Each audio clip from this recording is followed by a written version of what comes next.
चालू केली. नमस्कार YouTube family, Sangeeta Bansode farmer या चॅनलमध्ये तुमचं सगळ्याचं स्वागत आहे. हे बघा, वळवट करायचं आहे बघा. शेवाळ्या, कुठं शेवाळ्या म्हणतात, कुठं वळवट म्हणतात, कुठं बोटव्या म्हणतात. आमच्या इकडं तिकडं माहेराकडं बोटव्या म्हणतात. मग आम्ही माहेरच्याच भाषेमध्ये आमचे लेकरं आणि मी तेच भाषा वापरतो, आमच्या माहेरचीच. हे बघा, बोटव्या करायच्या हातात. आणि आमच्या इकडं काही की वळवट म्हणतात. आता हे अर्ध्या तासासाठी थोडं फुलत घालायचं. आताच निसलो बघा. हे बघा, 10 वाजली मला झोपायला. आता किती वाजतात की निसलो 2 पाहिल्या, म्हणजे 10 किलो गहू निसले गावरानी आपले शेतातले. आणि अर्ध्या तासासाठी असं पाण्यात टाकलं बघा, निसून स्वच्छ. हे बघू शकता, अर्ध्या तासासाठी फुलू घालायचं. नंतर त्याला काढून मीठ लावून एका कॉटनच्या कपड्यामध्ये बांधून ठेवायचं.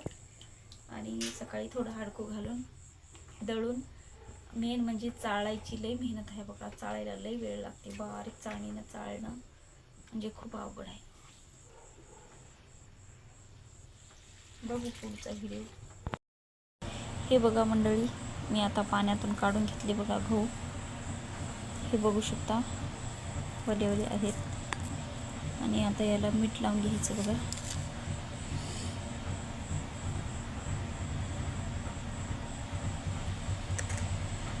जास्त मीठ टाकून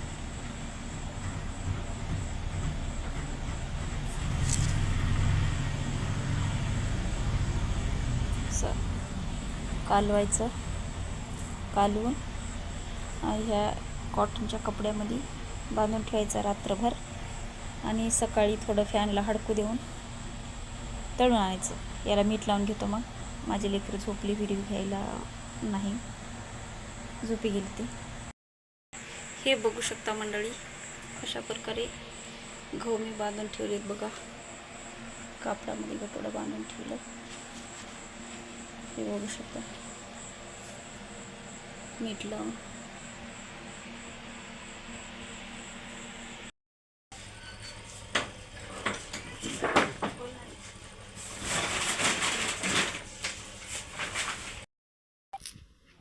हाय यूट्यूब फॅमिली, बघा आज वळवट करून आणलं बघा. रात्री ते वळवटाचे गहू नेसून फुलू घालून बांधून ठेवले होते.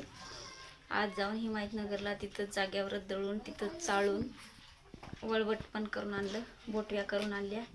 आणि उडदाची डाळ पण नेली होती तिथंच दळून. तिथंच पापड पण करून आणले. हे बघू शकता, उडदाचे पापड.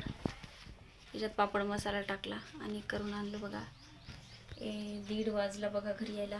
खूप ऊन लागलं. घरी आलं की उन्हाला टाकलं वळवट. 10 किलोचं वळवट करून आणलं. आणि उन्हातच आता वाळू घातलं बघा. डोळ्याची एवढी आग आली.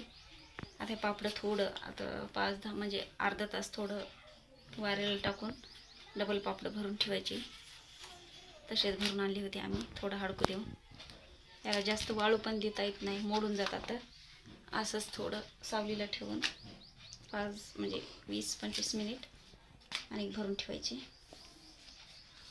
किती झाले ते 2 टाकलो का आता? 50 झाले ते. 51, 52, 53, 3 टाकलं, 54. आता मोजणं चालू आहे बघा. म्हणजे आपल्याला अंदाज लागते किती किलोमध्ये किती पापड होतात, हे याचा अंदाज लागावा म्हणून मोजून टाकालो. नंतर भरून ठेवता येते एका ठेवून. हे बघू शकता, आणखी एवढा गट्टा आहे असा बाजूला टाकणं. आणि वळवट टाकलं उन्हाला. आता कसा वाटला व्हिडिओ घ्यायला जमलं नाही हो. लई तिथं मी परेशान झाली. इथून हात दुखू लागला. तेवढं पीठ चाळणं म्हणजे बारीक, याच्यानं चाळणीनं व्हिडिओ घ्यायचा पण मूड नव्हता. गर्दी का खूप होती. गर्दीचं काही नाही बाय, आपल्यासारख्याच असतात खेड्यापाड्याच्या, तसं काही नाही. पण व्हिडिओ घ्यायला मलाच नको वाटलं. मग मला अवतार खूप बेकार होता माझा. असं पिठानं सगळं भरून गेलं मी. उडदाच्या डाळीचं तिथं दळलं. ते उडदाच्या डाळीचं पीठ खूप उडलं गिरणीमध्ये. वळवटाचं काय तेवढं उडलं नाही, ते वलं असते, वलं लावलेलं. पण मी भूतासारखी होतं. ती व्हिडिओ घ्यायला मला लाज वाटली. आलो आता घरी. हे बघा, पापड वळवट केलं. वळवट टाकलं उन्हाला.